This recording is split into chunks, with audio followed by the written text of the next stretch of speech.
Selamat menyaksikan. Karena semua yang ada di sini para penuh dosa. Tersinggung gak kalau saya bilang begitu?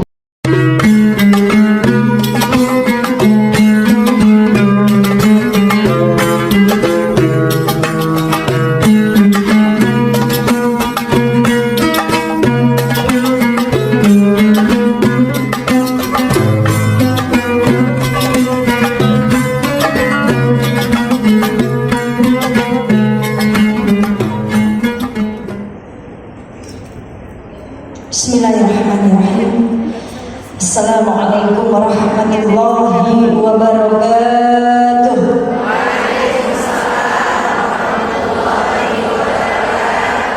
Bismillahi masyaallah la yasukul khair ilallah. Bismillahi masyaallah la yasrifu su' ilallah. Bismillahi masyaallah ma kana min ni'mati fa minallah. Bismillahi masyaallah la haula wala quwwata illa billahil aliyyil azim. Ini doa diucapkan oleh Nabi Khidir dan Nabi Ilyas saat beliau berpisah di Mina, saling mendoakan. Doanya seperti ini ya. Dengan nama Allah, dengan menyebut nama Allah, segala hal yang terjadi atas kehendak Allah. La yasukul khair ilallah. Tidak ada yang bisa memberikan kebaikan itu datang dari Allah. Bismillahirrahmanirrahim. La yasrifu su'ilallah. Dengan menyebut nama Allah, segala hal yang terjadi atas kehendak Allah. La yasrifu su'ilallah. Tidak ada yang bisa menyingkirkan keburukan terkecuali Allah. Bismillahirrahmanirrahim. Ma kana min ni'mati fa minallah. Dengan menyebut nama Allah, segala hal yang terjadi atas kehendak Allah. Tidak ada yang bisa mendatangkan nikmat, karena nikmat itu datang dari Allah. Maka jika doa ini kita baca 4 kali pagi dan sore, maka Allah akan jauhkan kita dari keburukan yang datang dari jin dan manusia. Ini. Maka saya berdoa seperti ini, semoga kita dijauhkan dari hal-hal yang buruk dalam kehidupan kita, insya Allah. Subhanallahi adada ma khalaqa fis sama, subhanallahi adada ma khalaqa fil ard, subhanallahi adada ma baina dzalik, subhanallahi adada ma huwa khaliq, alhamdulillahi adada ma khalaqa fis sama, alhamdulillahi adada ma khalaqa fil ard, alhamdulillahi adada ma baina dzalik, alhamdulillahi adada ma huwa khaliq. La ilaha illallah adada ma khalaqa fis sama, la ilaha illallah adada ma khalaqa fil ard, la ilaha illallah adada ma baina dzalik, la ilaha illallah adada ma huwa khaliq. Allahu akbar adada ma khalaqa fis sama, Allahu akbar adada ma khalaqa fil ard, Allahu akbar adada ma baina dzalik, Allahu akbar adada ma huwa khaliq. La haula wala quwwata illa billahil aliyyil azim. Adada ma khalaqa fis sama, la haula wala quwwata illa billahil aliyyil azim. Adada ma khalaqa fil ard, la haula wala quwwata illa billahil aliyyil azim. Adada ma baina dzalik, la haula wala quwwata illa billahil aliyyil azim. Adada ma huwa khaliq. Alhamdulillah. La ilaha illallah wahdahu la syarika lah, lahul mulku wa lahul hamdu yuhyi wa yumitu wa huwa ala kulli syai'in qadir. Adada kulli dara al-famara. Subhana malikil qudus, subhana malikil qudus, subhana zil mulki wal jabarut, subhana zil mulki wal jabarut, subhana zil izzati wal azamati wal qudratihi wal haibatihi was sultan wal a'lai wal kibriyai wal jabarut wal jalali wal jamali wa la yamutu wa la yafutu abada.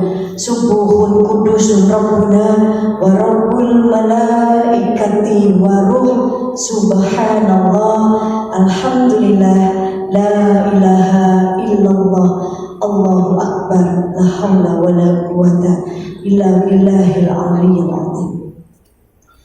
Alhamdulillah, alhamdulillahirabbil alamin wa bihi nasta'in ala umuri dunya waddin, wassalatu wassalamu ala asrofil anbiya'i wal mursalin sayyidina wa maulana Muhammadin wa ala alihi wa sahbihi ajma'in. Rabbi israh li sadri wa yassir li amri wa hlul 'uqdatam min lisani yafqahu qawli. Amma nikmat dari Allah, Allah masih mudahkan langkah kaki kita meniti jalan untuk menuntut ilmu, karena keutamaan pahalanya orang yang menuntut ilmu, barang siapa yang meniti jalan menuju majlis untuk menuntut ilmu, maka Allah akan mudahkan jalannya menuju surganya Allah. Dan majlis ilmu itu taman-taman surga.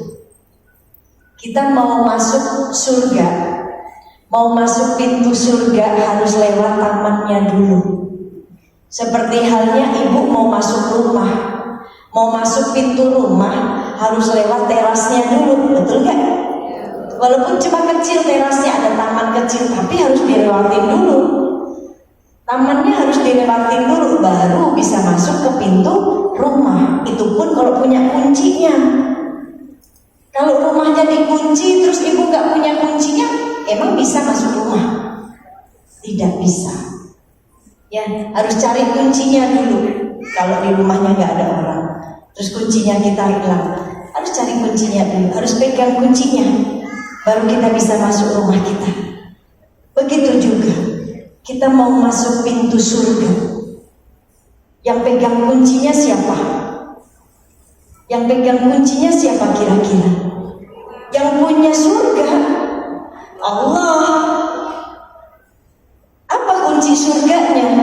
Miftahul jannah, kunci surga la ilaha illallah. Maka untuk masuk ke pintu surga harus lewat tamannya dulu. Taman-taman surga, majelis ilmu itu taman surga.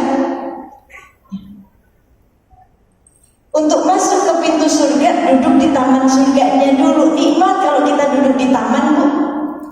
Duduk di taman tuh nikmat, sejuk ya. Nah, ini adalah taman-taman surga.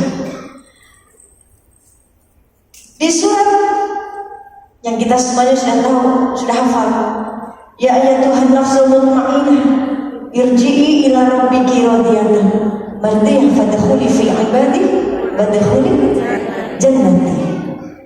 Di situ Allah panggil, hai jiwa-jiwa yang tenang, kembalilah kepadaku dengan hati yang selamat qalbun salim. Aku ridho, maka masuklah ke dalam golongan hamba-hambaku dan masuklah ke surgaku. Di ayat ini kalimat surganya ditaruhnya di belakang setelah hamba, golongan hamba-hambaku. Maka untuk masuk ke pintu surga harus ada asbabnya dulu, harus ada perantaranya dulu, harus ke taman surganya dulu, yaitu majelis. Saat kita menuntut ilmu, duduk di majelis, kita bertemu dengan golongan orang-orang yang soleh, berkumpul dengan orang-orang yang soleh. Maka di ayat tersebut, masuklah bersama golongan hamba-hambaku dan masuklah ke surgaku. Maka majelis ilmu adalah taman surga. Kalau setidaknya kita belum jadi orang soleh, deketi orang soleh, kumpul bersama orang soleh, pandangi wajah orang soleh. Kita kecipratan solehnya, ikut-ikutan jadi soleh gak apa-apa daripada ikut-ikutan yang lain.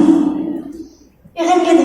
Setidaknya kumpul, cari perkumpulan yang baik, yang membawa jiwa kita tenang. Coba tadi ayatnya, ya ayat Tuhan nafsul mutmainnah, hai jiwa-jiwa yang tenang. Kalau kita lagi duduk di sini, jiwa kita tenang gak? Tenang. Ini taman surga. Sebelum kita masuk ke pintu surganya, dengan kita hadir di majelis, duduk seperti ini, ngecas iman kita. Iman kita harus perlu dicas, karena ulama mengatakan iman manusia ini naik turun. Iman manusia ini mudah bertambah, mudah berkurang.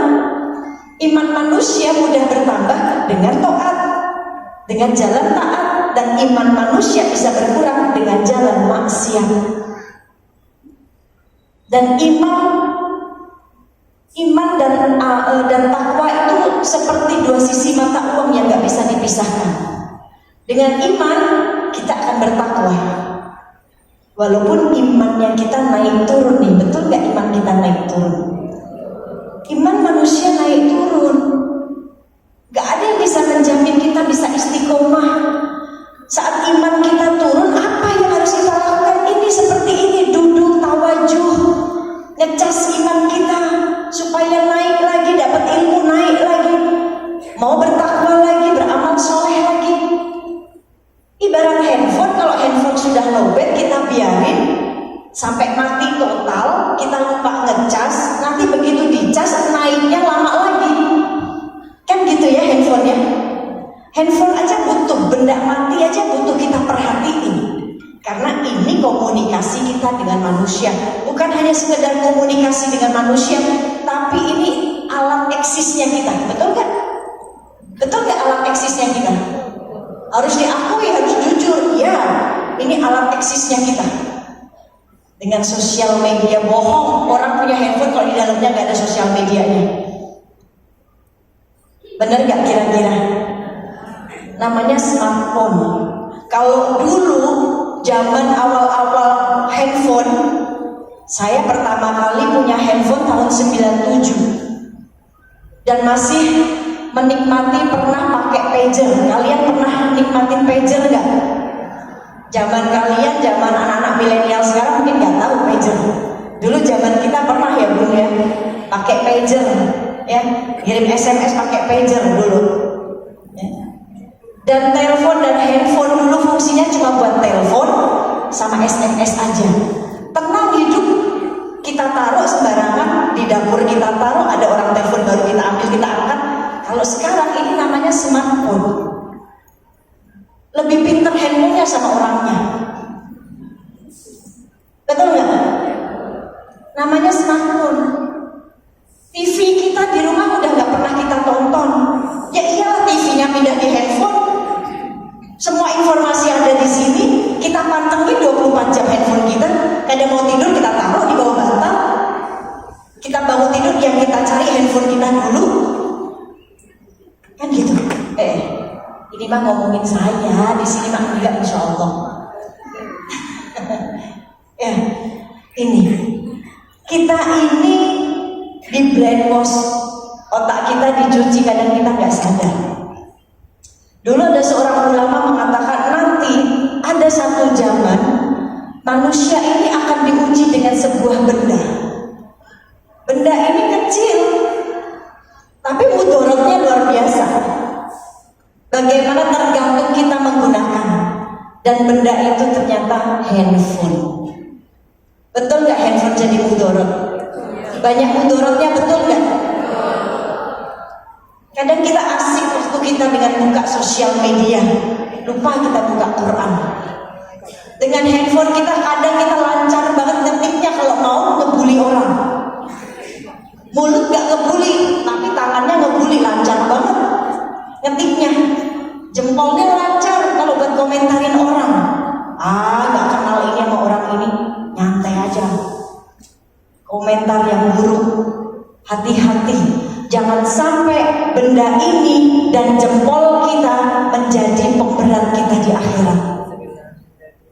Jangan dikata kita semua tidak akan ada pertanggungjawabannya, ada.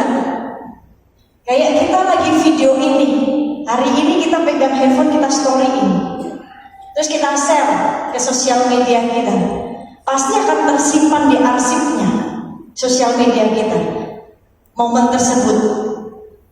Tahun depan pasti akan nongol lagi. Bulan ini, tanggal ini akan nongol tuh momen tersebut. Begitu juga dengan story kehidupan kita, tersimpan di sisinya Allah.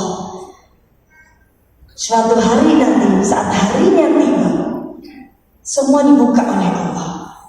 Yang tersimpan dibuka oleh Allah. Ya, maka pentingnya mempunyai sifat hati-hati. Bangun komunikasi yang baik. Habli minallah, habli minannas. Ini, maka kita bersyukur dengan nikmat iman. Kita masih dikasih mudah langkah kita, untuk menghadiri majelis, dimanapun majelisnya sama. Mau ustazah ini ustazah itu yang ngasih sama, ambil ilmunya, jangan lihat orangnya, tapi ambil yang disampaikan. Dan saat kita menuntut ilmu, harus ada perubahan dalam diri kita. Kalau hanya ngejar majelis, datang menuntut ilmu, besok majelis lagi, setiap hari majelis, sudah jadi hobi. Kadang hanya buat gaya-gayaan, buat pasang status doang di sosial media, supaya terlihat oleh teman kita, hobinya majelis dia. Hobinya datang majelis, setiap hari majelis. Luar biasa, solehah sekali. Tetapi menuntut ilmu bukan itu, bukan untuk gaya-gayaan saja. Boleh gayanya hadir majelis, boleh. Tetapi keluar dari majelis harus membawa perubahan dalam diri kita. Kalau enggak sayang, apa yang harus berubah? Bicara kita, pakaian kita, diri kita. Bicara kita berubah. Ya, mungkin sebelum hadir majelis kita senang banget bicarain orang, keburukan orang, gibahin, nilai orang, ngadu domba orang, ngebully orang. Tapi begitu udah sering majelis, bicara itu harus berubah. Mau gibahin orang, mau ngomongin orang takut, mau menilai orang takut, karena kita hari ini pun sedang dinilai sama Allah.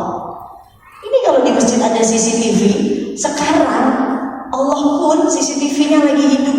Bahkan gak pernah mati CCTV Allah, 24 jam memperhatikan kita. Hari ini pun kita sedang dinilai. Maka luruskan niatnya karena Allah, jangan karena saya. Yang ngomong ini banyak dosanya, yang ngomong ini fakir ilmu, gak punya ilmu. Yang sama, saya duduk di sini, kita sama-sama pengen cari ridhonya Allah. Kita sama-sama kepengen selamat, kita sama-sama kepengen Allah ampuni dosa kita. Karena semua yang ada di sini para pendosa. Tersinggung gak kalau saya bilang begitu? Semua yang hadir di sini para pendosa, tersinggung gak? Kalau saya tanya siapa di sini yang gak punya dosa, boleh angkat tangan, maju ke depan, saya kasih hadiah. Berarti gak ada yang tersinggung dong kalau saya bilang kita semua yang hadir di sini para pendosa. Kita semua sedang minta sama Allah supaya Allah selamatkan akhirat kita, supaya Allah selamatkan jalan pulangnya kita. Berarti kita di sini semuanya sama posisinya, sama-sama sedang terus setiap hari meminta sama Allah, Allah ampuni dosa kita. Sama-sama sedang ikut perlombaan yang digelar oleh Allah. Allah sedang nilai siapa yang menang, siapa yang kalah. Kalau kalah ya tempatnya di neraka, menang di surga, kan gitu.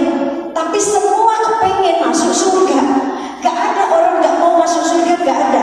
Tukang mabok sekalipun kalau ditanya lagi mabok, kamu mau masuk surga gak? Ya iyalah pasti mau masuk surga. Lagi mabok aja ingat surga coba. Berarti gak ada orang yang gak kepengen masuk surga. Semuanya pengen masuk surga. Karena gak mampu kita masuk neraka, Bu. Gak mampu, gak kuat. Siksaan ringan di neraka itu, Bu, Allah akan pakaikan sendal yang terbuat dari besi yang sudah dipanaskan. Itu baru siksa ringannya. Kebayang gak kita? Maka semua manusia gak ada yang gak punya dosa. Tapi kenapa kita sibuk dengan dosa orang lain, lupa dengan dosa kita sendiri? Ngapain kita sibuk melihat dosa orang lain, melihat yang kotor dari orang lain, kalau kita lupa diri kita juga punya kotoran? Contohnya nih, Bu, ada sebuah cerita, relate banget nih cerita ini. Tinggal di klaster. Kalau di klaster kan rumahnya dempet-dempetan ya, Bu ya, gak ada pagernya ya. Kita bisa lihat tetangga lagi ngapain, kan gitu ya. Suatu hari seorang majikan bersama pembantunya sedang ngerumpi. Apa, Bu? Ngerumpi, kepo, ya. Majikannya bilang, Bi, sini deh, Bi. Ini ngelihatnya dari balik kaca. Lihat tuh, ya. Tetangga itu nyucinya nggak bersih ya. sebenarnya tuh kotor, kan gitu ya.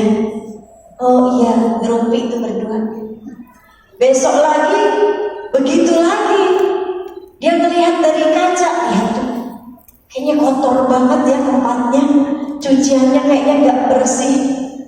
Hari ketiga, begitu dia lihat, wih, kok bersih ya Bi sekarang ya.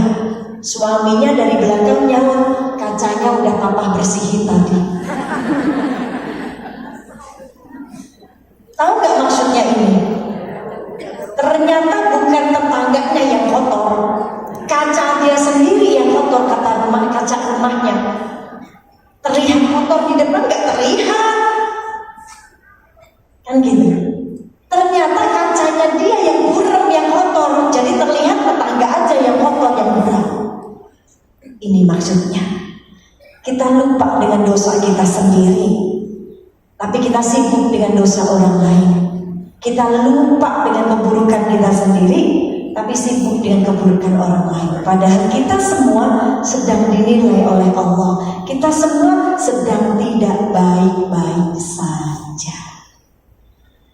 Maka semoga ya keluar dari sini Allah perbaiki iman kita.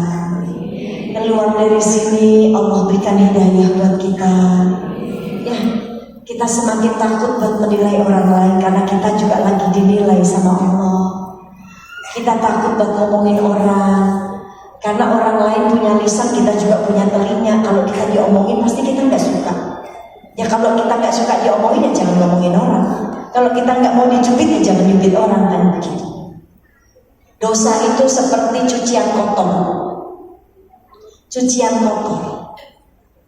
Perumpamaan cucian kotor di rumah kita numpuk. Mesin cuci rusak.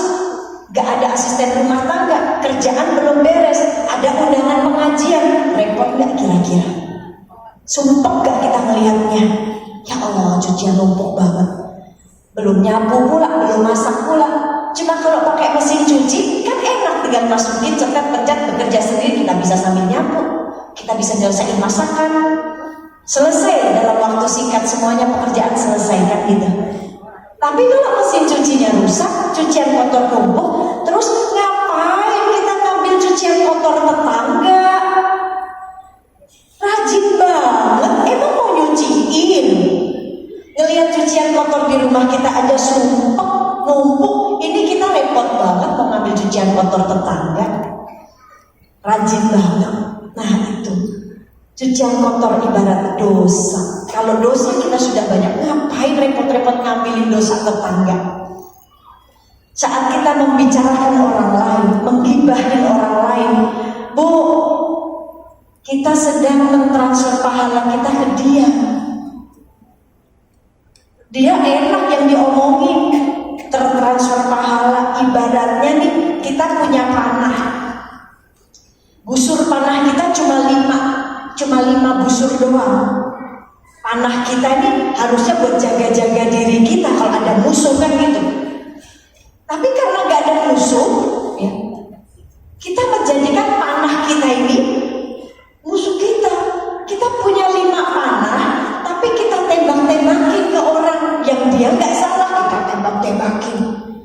Habis kita gak punya. Kita punya amal kebaikan cuma 5 doang nih misalkan, tapi kita berikan ke orang. Terus kita punya apa? Yang ada dosanya, orang lain pindah ke kita. Nauzubillah min dzalik. Maka ini pentingnya kita berukhuwah. Kita berkumpul dalam perkumpulan yang baik, majelis ilmu taman surga tadi. Nuntut ilmu, yang pertama yang berubah bicara kita. Udah gak mau gibah. Yang punya suami bicaranya mulai lemah lembut dengan suaminya. Yang belum punya suami masih jadi anak, bicaranya lemah lembut kepada orang tuanya. Jangan pernah bentak orang tua atau bilang entar dulu deh. Apalagi pura-pura tidur kalau lagi disuruh, pura-pura gak denger. Ada seorang syekh, seorang ulama tersebut sudah terdaftar bahwa dia menjadi ulama tersebut golongan orang-orang yang masuk neraka. Maka saat diberitahu, dia mengatakan, jikalau memang tempatku di situ, aku ridho kalau Allah ridho. Ya. Tapi ulama tersebut bertanya, apa sih? Aku ini ahli ibadah, tapi kenapa tempatku di neraka? Apa amalan apa yang pernah aku lakukan hingga Allah menempatkanku di neraka? Aku sudah tercatat menjadi orang yang kelak masuk neraka. Amalan apa yang pernah aku lakukan? Maka malaikat mengatakan, sewaktu engkau nih, sewaktu menjadi anak, sewaktu engkau dengar langkah kaki ibumu masuk ke dalam kamarmu, mau menyuruhmu, tapi engkau pura-pura tidur, padahal engkau tahu itu suara langkah kaki ibumu, dan engkau pura-pura tidur. Cuma amalannya cuma itu doang loh. Bayangin, amalannya cuma itu, pura-pura tidur, padahal dia tahu ibunya mau masuk ke kamar, mau nyuruh dia, tapi karena dia pura-pura tidur, itu yang tercatat. Jadi hati-hati buat para anak ya. Kalau masih punya kesempatan, kalian masih punya orang tua, ya bakti sama orang tua. Ya, manfaatkan, karena kalau sudah kehilangan, nyeselnya belakangan.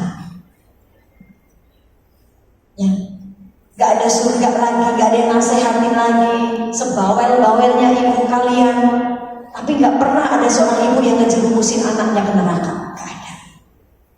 Kan gitu. Maka manfaatkan. Masih sering ngaji, berarti harus berlemah lembut kepada orang tua.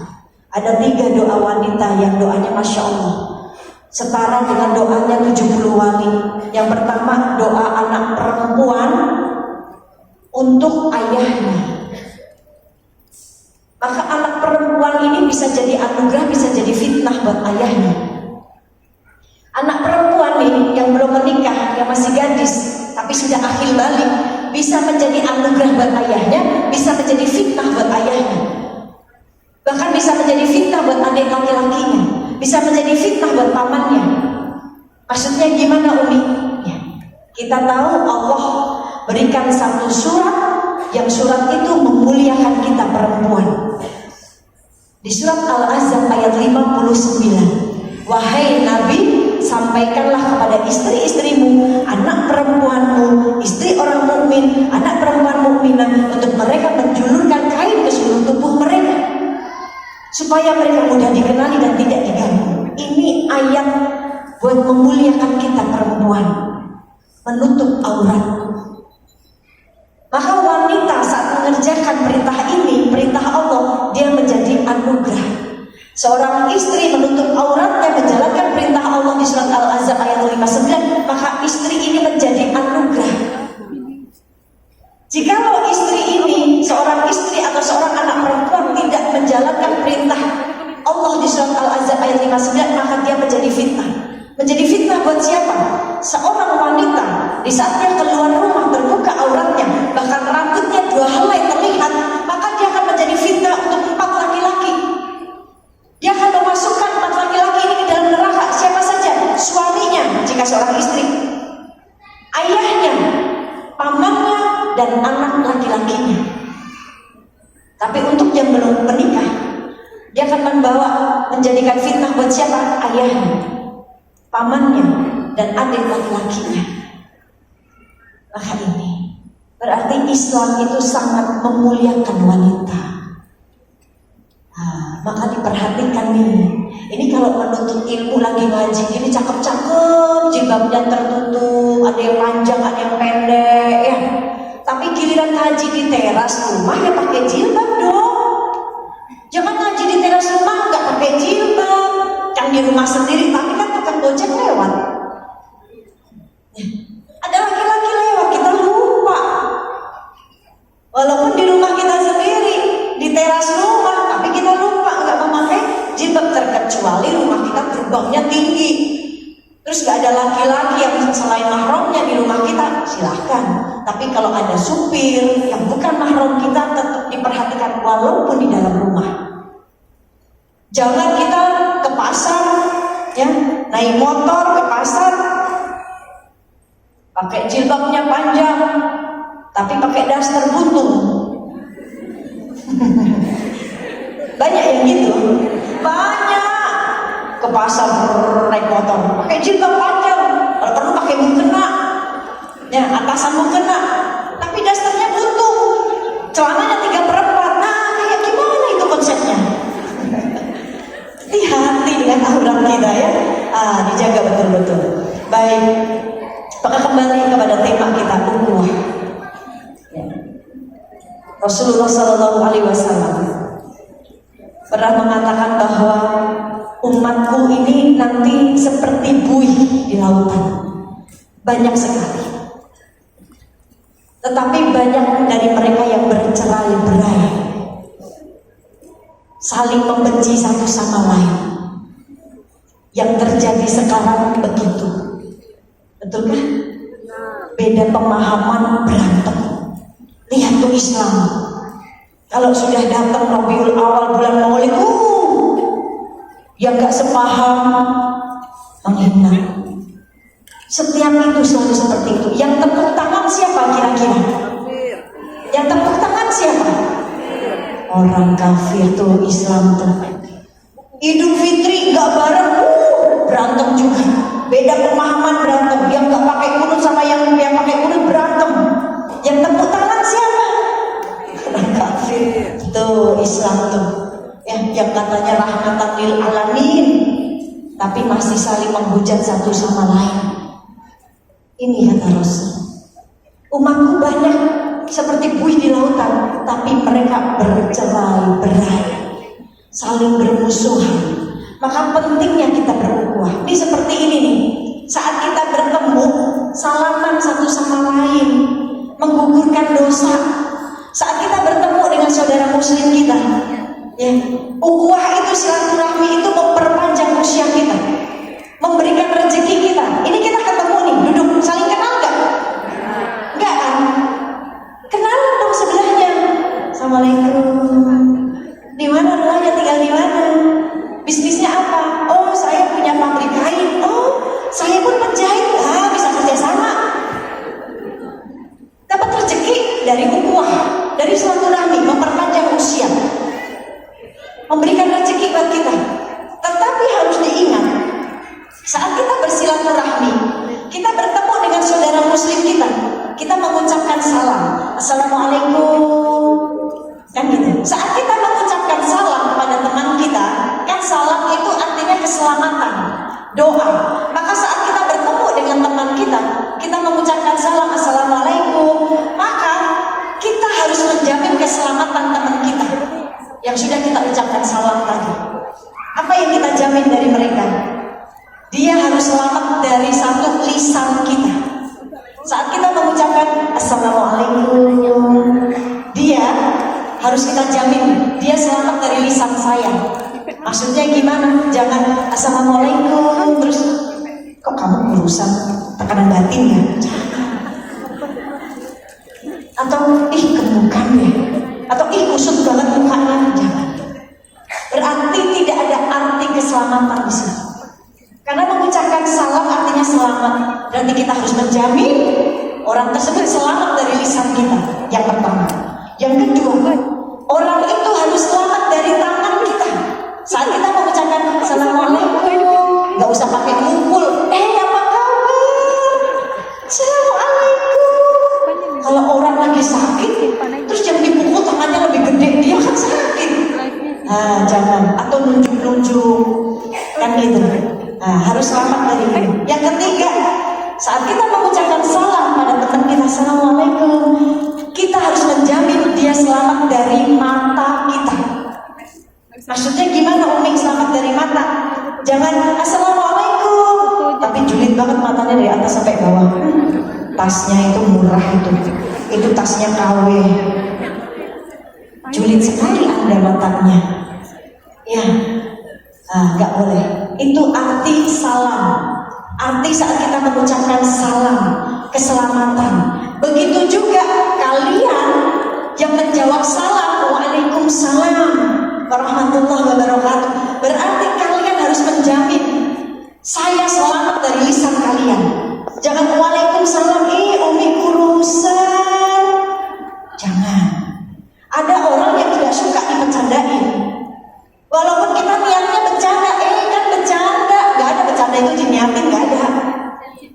Kan gitu. Maka dia pun harus menjamin saya selamat dari matanya. Waalaikumsalam warahmatullahi wabarakatuh. Sambil ngeliatin matanya julid dari atas sampai bawah. Gak enak tuh dilihatin begitu, risih. Dan dia pun harus menjamin saya selamat dari tangannya.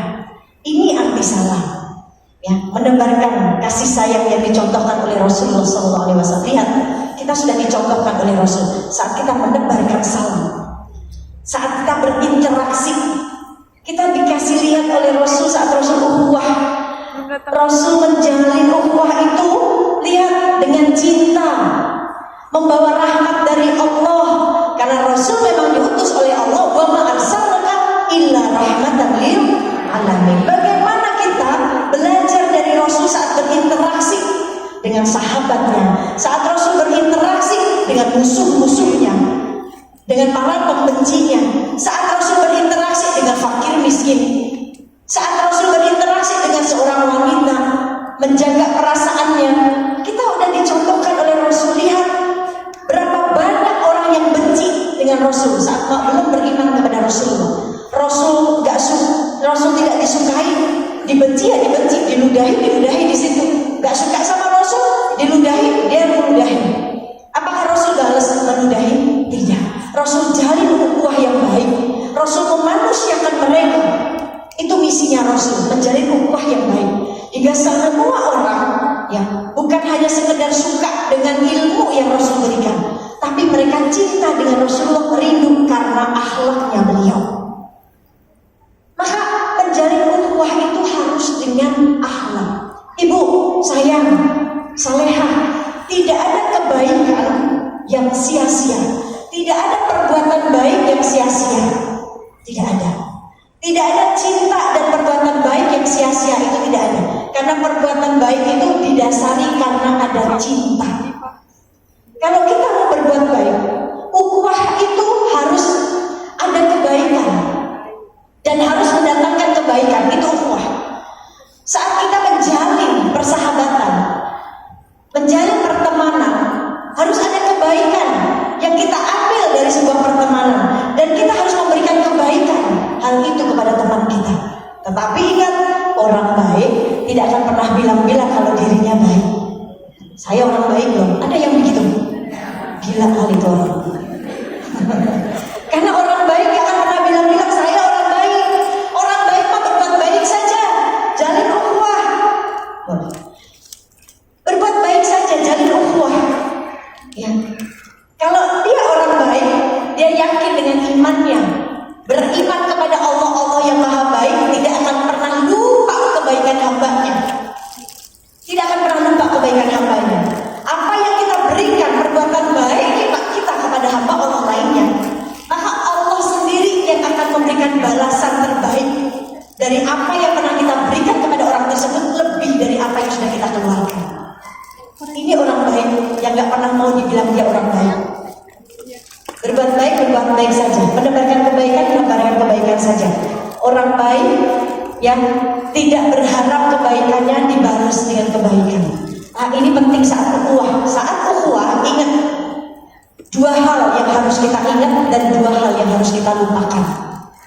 Apa itu? Yang pertama, sebelum masuk tanya jawab.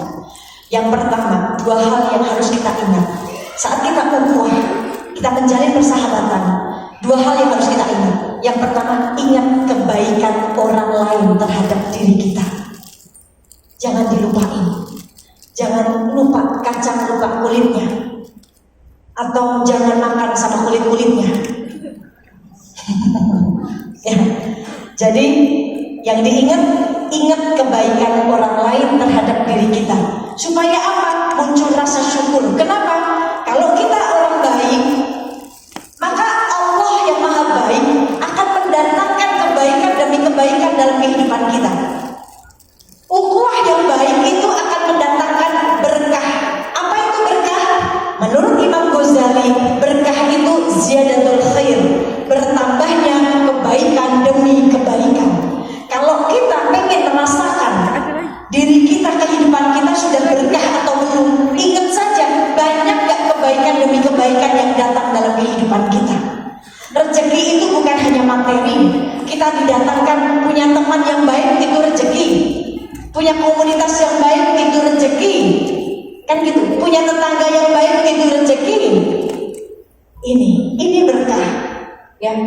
Rasakan banyak gak kebaikan demi kebaikan yang Allah datangkan dalam kehidupan kita, maka disitulah berkahnya. Ukhuwah yang menjalin berkah, yang mendatangkan berkah. Maka dari kita dulu jalin kebaikan, punya cinta, selalu baik sangka, karena segala sesuatunya dimulai di sini. Di mana? Hati. Hati komponen yang paling utama. Miniaturnya manusia itu ada dua, hati dan lisannya. Hati dan lisannya. Dan teko, kalau kita tuang teko, yang keluar pasti dari isi yang ada di tekonya. Kalau tekonya air putih, gak mungkin keluarnya teh. Betul? Maka semua keluar dari hati. Ini komponen utama. Hati mesin, bayangin kalau mesinnya rusak, gak berfungsi. Kalau hatinya rusak, hatinya kotor, gak pernah dibersihin, maka yang keluar dari lisannya ini adalah sebuah kotoran, ungkapan yang ada dalam hatinya. Hati seperti cermin. Kalau cerminnya kotor, bisakah kita bercermin dengan sempurna? Nah, harus dibersihin dulu cerminnya. Kalau cerminnya bersih, mau dari segi manapun kita bercermin, pantulannya akan sama. Tapi kalau cerminnya kotor, kurang, kita mau dekat kotor juga, mau jauh makin gak kelihatan gitu. Maka bersihkan dulu cerminnya. Hati adalah mesin ibadah. Hati komponen dasar utamanya. Hati raja. Kalau hati baik, maka si hati akan menyuruh akalnya. Komponen kedua itu akal. Maka hati akan menyuruh akalnya untuk bekerja, berpikir yang baik-baik, berprasangka baik, positif thinking saja. Ketemu orang dia akan baik sangka, kan gitu. Maka akalnya akan menyuruh bekerja anggota tubuh yang lainnya. Lisannya disuruh bekerja dengan baik, bicaranya yang baik-baik, matanya bekerja dengan baik, melihat orang dengan kebaikan, telinganya bekerja dengan baik, tangan kakinya bekerja dengan baik, karena dari buah hati yang baik. Tapi jika hatinya kotor, hatinya rusak, hatinya busuk, maka si hati akan menyuruh akalnya negatif thinking saja, berprasangka buruk kalau melihat orang. Maka akalnya akan menyuruh anggota tubuhnya yang lain, ya, untuk bekerja dengan hal-hal yang buruk. Matanya buruk sangka kalau melihat orang, lisannya yang keluar hal-hal yang buruk pada orang lain, tangannya, kakinya, semuanya. Maka ini, dan hati adalah tempat Allah memandang. Maka yang pertama, ingat kebaikan orang lain terhadap diri kita. Lalu yang kedua, ingat keburukan orang lain terhadap keburukan kita terhadap orang lain. Supaya apa? Supaya ada permintaan maaf. Jikalau kita sudah terlanjur ngomongin orang, ya, habli minanasnya diperbaiki, meminta maaf dan mudah memaafkan. Karena yang paling susah itu memaafkan. Kalau minta maafnya gampang banget, bisa pakai WA, maafin ya, kemarin ngomongin ente, selesai. Tapi begitu ketemu orangnya masih gedek, masih kesel, berarti kita susah untuk memaafkan. Padahal sejatinya saat kita memaafkan, bukan sedang berdamai dengan dia, tapi saat kita memaafkan, kita sedang berdamai dengan diri kita sendiri. Gak kepengen hati kita menyimpan dengki dendam. Yang kedua, apa yang harus kita lupakan? Tadi yang diingat ya, apa yang harus dilupakan, gak usah diingat-ingat. Yang pertama, kebaikan kita kepada orang lain, lupakan. Kenapa harus dilupakan? Takut kita berharap sama orang yang sudah kita tolong. Kita menolong orang tersebut, tapi saat kita butuh pertolongan, dia nggak nolong kita, nanti jadinya kita kecewa. Diungkit lagi, kan aku sering nolong kamu. Akhirnya nggak ikhlas, jadi benci. Maka lupakan kebaikan kita kepada orang lain. Allah yang maha baik gak akan lupa dengan kebaikan kita yang sudah kita berikan kepada orang lain. Lalu yang kedua yang dilupakan, lupakan perbuatan buruk orang lain terhadap diri kita. Kenapa harus dilupakan? Kalau diingat-ingat terus, takutnya nyimpen dendam. Kan memaafkan itu yang susah. Kalau ketemu orangnya takut kesel terus. Jadi itu supaya teman hidupnya ini, dan saat kita berukhuwah supaya ukhuwah berkah, ini dua ini diingat dan dilupakan, ya, insya Allah. Silakan Ustazah. Hadirin sekalian, setelah kita mendengar, maka kami memberikan kesempatan kepada ibu-ibu keadaan dari jauh-jauh mungkin datang kemari ingin bertanya, maka kami berikan kesempatan untuk 2 orang, di sebelah kanan 1 orang dan di sebelah kiri 1 orang. Silakan. Kami mohon sekali agar kiranya pertanyaan itu to the point, jangan perlu ada kata basa-basi, tapi langsung pada sasarannya. Terima kasih.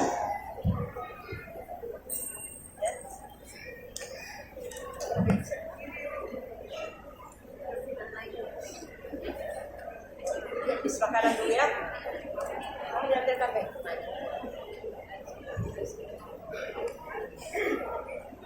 Mana?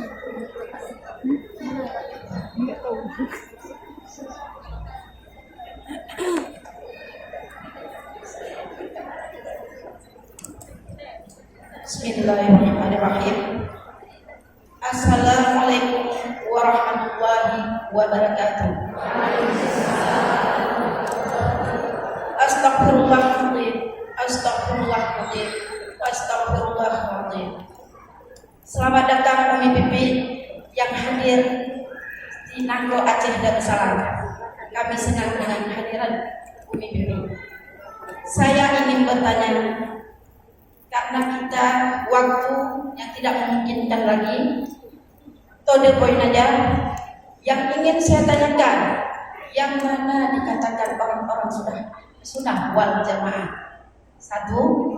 Kedua, tadi Umi Pipi bilang kita perbanyakkanlah silaturahmi.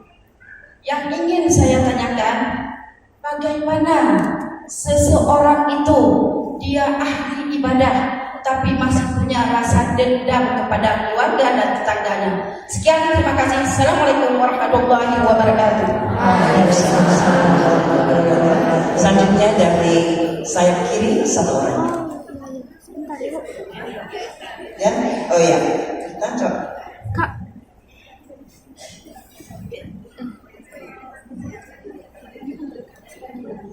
Assalamualaikum warahmatullahi wabarakatuh. Alhamdulillah, terima kasih yang membimbingkan. Saya minta evaluasi dari pengajian konsep Kota Banda Aceh. Umi Pipi, saya ingin menanyakan bagaimana cara kita untuk bisa memakai hijab yang sempurna seperti Umi Pipi. Insya Allah, mudah-mudahan Umi Pipi istiqomah. Assalamualaikum warahmatullahi wabarakatuh. Terus sementara kita pada 2 pertanyaan, untuk ini kami berikan kesempatan kepada Umi Pipi untuk dapat respon dari pertanyaan. Baik, pertanyaan yang pertama, bagaimana supaya apa tadi kita bisa mengetahui?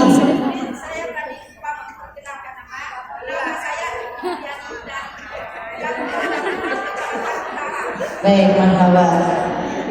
Bunda, bagaimana supaya kita bisa mengetahui apa kita tergolong Ahlus Sunnah wal Jamaah atau tidak? Begitu ya. Orang yang mengerjakan sunnah, siapapun itu, dia akan terlihat dalam dirinya. Terlihatnya bagaimana Umi? Dia akan lemah lembut terhadap orang lain. Karena dalam sunnah itu ada berkah. Saat mengerjakan sunnah, bukan hanya kembali kepada hadis saja, kepada Quran saja, tapi saat kita mengerjakan sunnah, ya, kita akan terlihat dari akhlak kita yang takut untuk menilai orang lain, yang takut untuk menilai ibadah orang lain, yang takut untuk menilai amalan orang lain, yang takut mau mengkafirkan orang, takut. Karena apa? Kita saja belum tentu selamat. Kita belum tentu selamat. Kita belum dijamin masuk surga, belum. Tapi kita yakini, kul in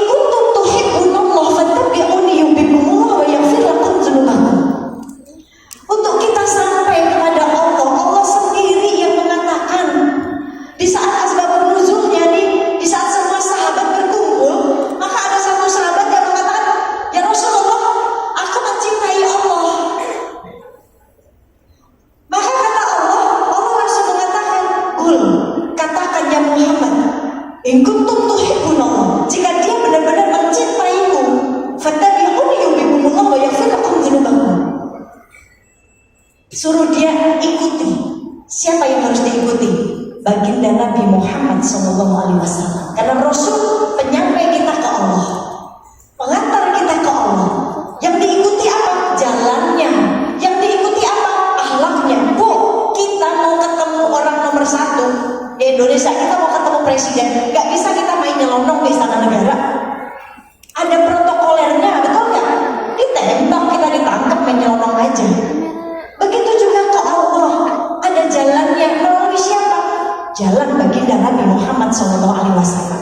Siapapun manusia, apapun kelompoknya, apapun golongannya, kalau kita mengikuti jalannya baginda Nabi Muhammad SAW dengan mengerjakan sunnahnya, ya, saat kita mampu mengerjakan sunnah, maka akan lembut hati kita.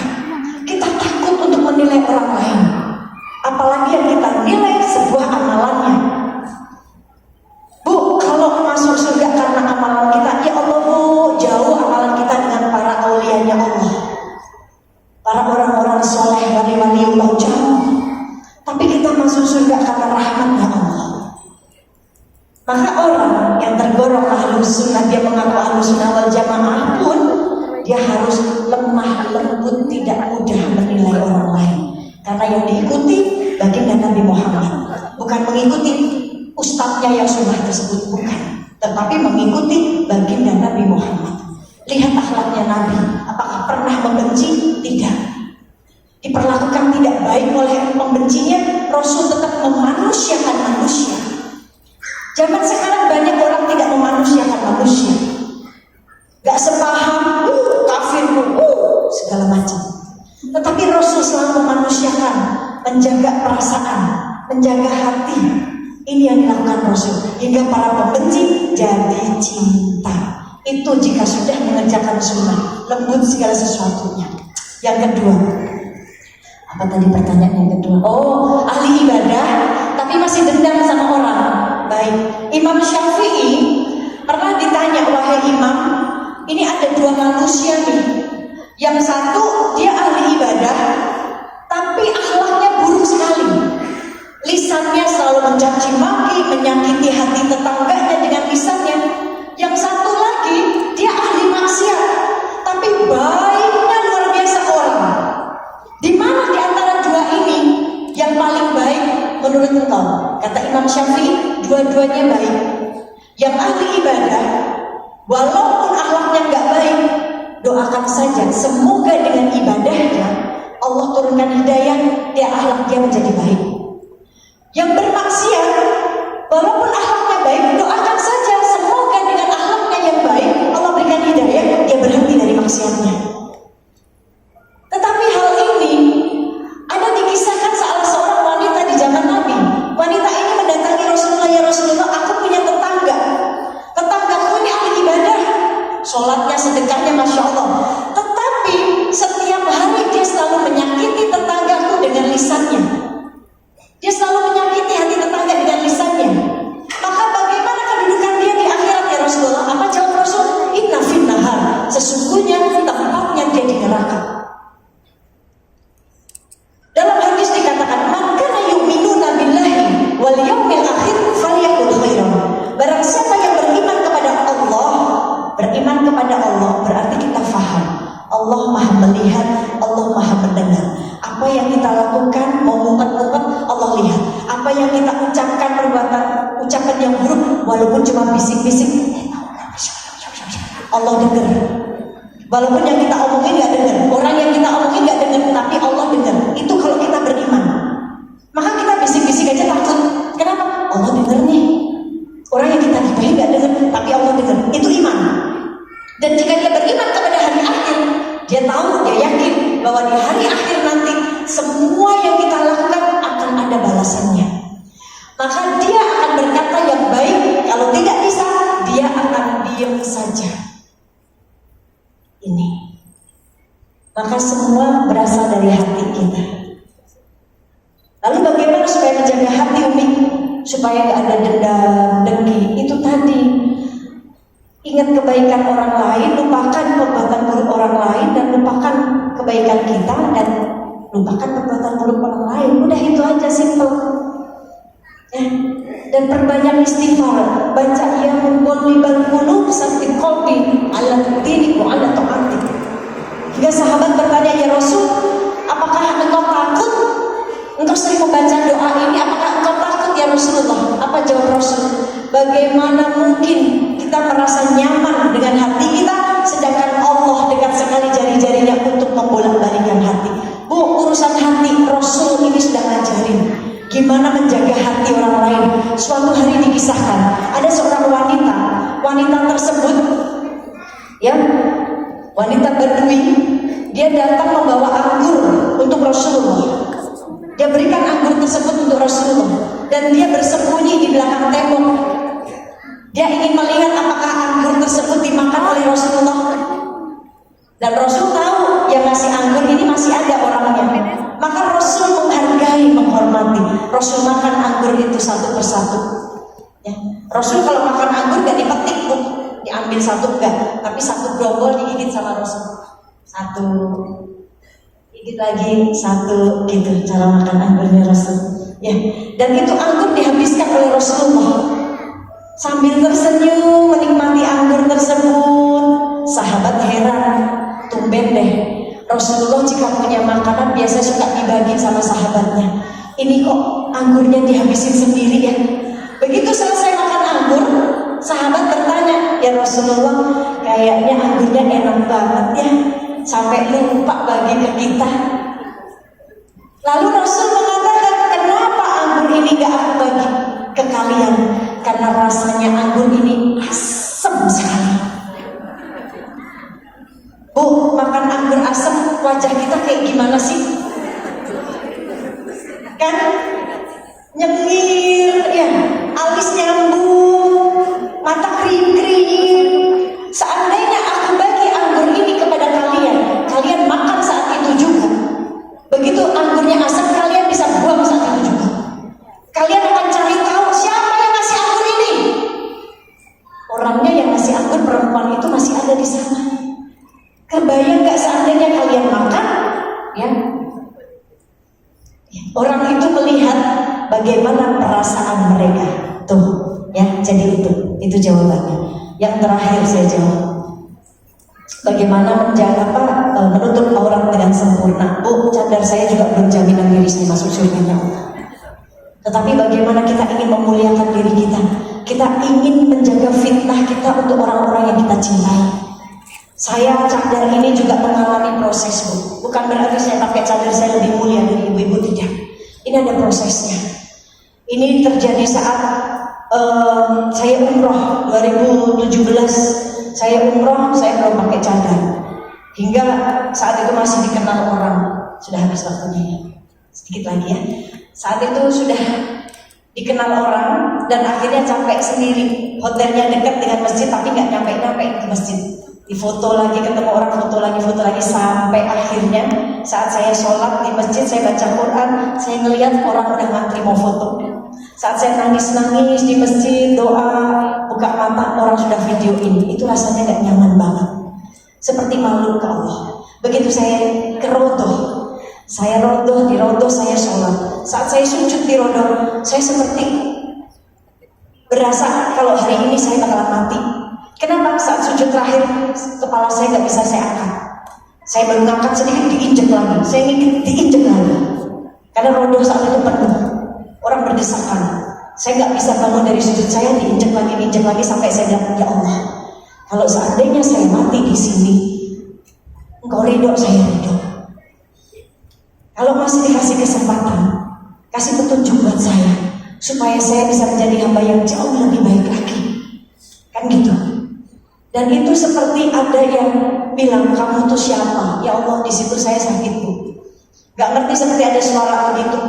Ya Allah, saya siapa? Saya hamba Allah. Saya banyak dosa. Ibarat seorang ibu, jika anaknya sakit muntah, maka si ibu itu gak akan jijik dengan muntahannya. Kan gitu. Dengan muntahan si anak, ibu itu gak akan jijik. Dia akan peluk anak tersebut sekalipun badannya kotor.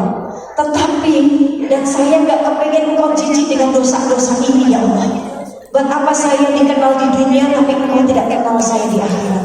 Nangis kamu. Maka saya minta petunjuk sama Allah. Saya baca, saya istighfar, saya sholawat. Begitu selesai seperti itu, saya baru bisa mengangkat kepala saya. Bahkan sebelumnya seperti ada yang bisikin, udah tutup aja. Saya nggak ngerti maksud kalimat udah tutup aja, kayak ada orang yang ngebisikin begitu. Begitu saya bangun dari sujud saya, selesai saya salam, ada cadar yang jatuh, nggak tahu itu cadar siapa. Dari situ saya ambil, kalau ada orang yang kehilangan ya saya kasih. Tapi selama saya keluar dari Rodo sampai ke masjid kembali ke hotel, ini cadar nggak ada yang minta. Akhirnya saya berpikir, apa ini sudah saatnya ya? Wajah saya orang kenal saya, bukan berarti nggak kepengen di foto-foto, enggak bu, udah pakai cadar aja masih di foto-foto nggak kelihatan apa-apa, bu kayak ninja. Kelihatan matanya doang, apa yang dilihat sih? Yang masih kepengen foto sama saya, kalau lagi foto juga yang dilihat wajahnya ibu sendiri kan gitu. Ya kan cekrek yang di zoom pasti wajah ibu sendiri, nggak ada wajah saya, orang nggak kelihatan. Jadi itu, maka ini hanya sebatas sebagai saya menjaga fitnah dari 4 laki-laki yang saya cintai, suami, ayah, anak laki-laki saya, dan paman. Ya, itu insya Allah baik. Ini saja yang bisa saya sampaikan, kurang lebihnya sebaik-baik diri saya masih jauh lebih baik ibu-ibu yang mendengarkan saya, dan seburuk-buruk ibu-ibu semuanya masih jauh lebih buruk diri saya. Hadza min fadli rabbi subhanakallahumma wa bihamdika asyhadu an la ilaha illa anta astaghfiruka wa atubu ilaik. Mari yang terakhir kita baca Al-Quran suratul Fatihah. Kita doakan para ustazah di sini, para orang-orang tua, Allah berikan sehat afiat, DKM masjid, para pengurus masjidnya, semua Allah berikan kesehatan, afiat, ilmunya berkah. Dan untuk kita semua yang hari ini pasang hajat, apapun hajatnya, yang sakit Allah angkat penyakitnya, yang punya hutang Allah lunaskan hutangnya, yang pengen pergi haji, pengen pergi umroh Allah berangkatkan, Allah mudahkan jalan rezekinya. Ya, yang terpenting kita niatnya kita kencengin. Ya, buat yang belum punya keturunan Allah berikan keturunan yang soleh dan soleha. Yang belum punya pekerjaan Allah berikan pekerjaan yang membawa berkah. Alhamdulillah walikulli niyatin soleh wa ila hadratin Nabi Mustafa Rasulullah sallallahu alaihi wasallam bisiril Fatihah. A'udzubillahi minasyaitonir rajim. Bismillahirrahmanirrahim. Alhamdulillahirabbil alamin arrahmanir rahim maliki yaumiddin. Iyyaka na'budu wa iyyaka nasta'in ihdinas siratal mustaqim. Siratal ladzina an'amta 'alaihim ghairil maghdubi 'alaihim waladdallin. Amin. Amin ya rabbal alamin. Mohon maaf lahir batin dari saya. Assalamualaikum warahmatullahi wabarakatuh. Hadirin sekalian, sebelum kita tutup barangkali masih ada sebentar kita nanti membacakan. Kami mintakan kepada ada sedikit cenderamata dari panitia pelaksanaan